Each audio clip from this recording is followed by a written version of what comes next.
All right, and we are back. Thank you once again from The Real Cause for that commercial. And so, now that we've talked about, smoking and drinking, how do you think we can stop the drugs from this area and getting to the youth so easily? You think there's a way or no?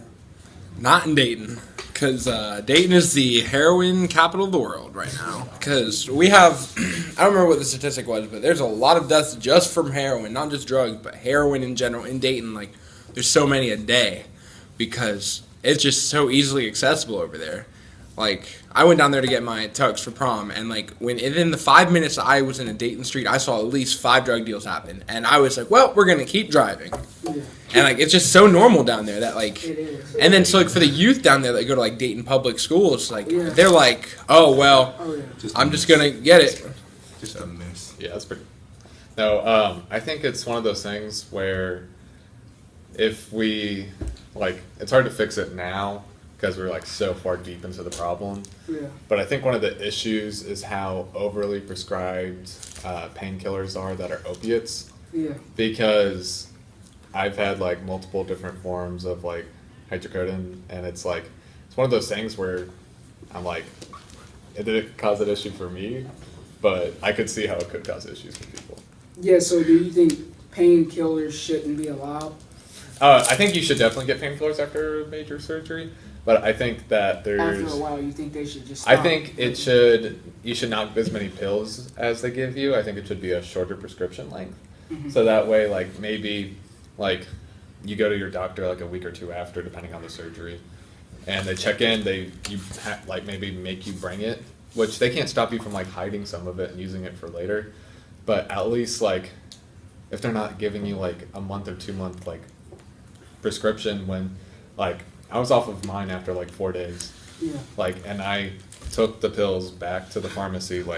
It didn't hurt me that bad, but it was just one of those things where I was just using Tylenol after 4 days.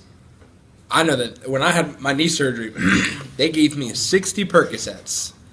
Yeah. They gave me a lot. Yeah, you get way more than you And need. I drank, wow. I think I was supposed to be 2 a day until I ran out. And I think I was off the 6 days when I started taking my Tylenol. So then the pain was almost completely gone. And I've taken a Percocet here or there when the pain's really bad, but I still have at least 30 of them sitting at my house. And I know that I was just joking around. I was yeah, I got 30 Percocets at my house. And my friend's hey, can I buy those off you? And I was no. And so but a lot of people in my situation would not have said no. They'd be yeah, free cash. Here's Percocet. And Percocet's a low level. It does not do anything. But still, people would buy that type of drug just because they think it would give them a high. Yeah. Agreed. All right, and we're going to go on to our last and final Truth Orange commercial. And yeah. Little lungs in a great big world.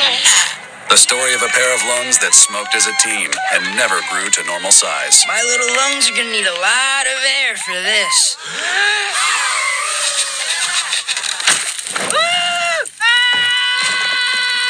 I got this.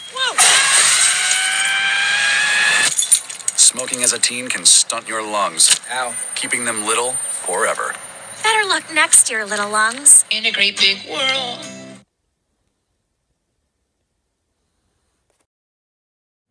All right. First and foremost, I'd like to thank all the sponsors and guests that have agreed to support this program, this episode of P6. And I would like to thank the fans for watching and listening in. If you have any intake, please email or comment down below. Thank you.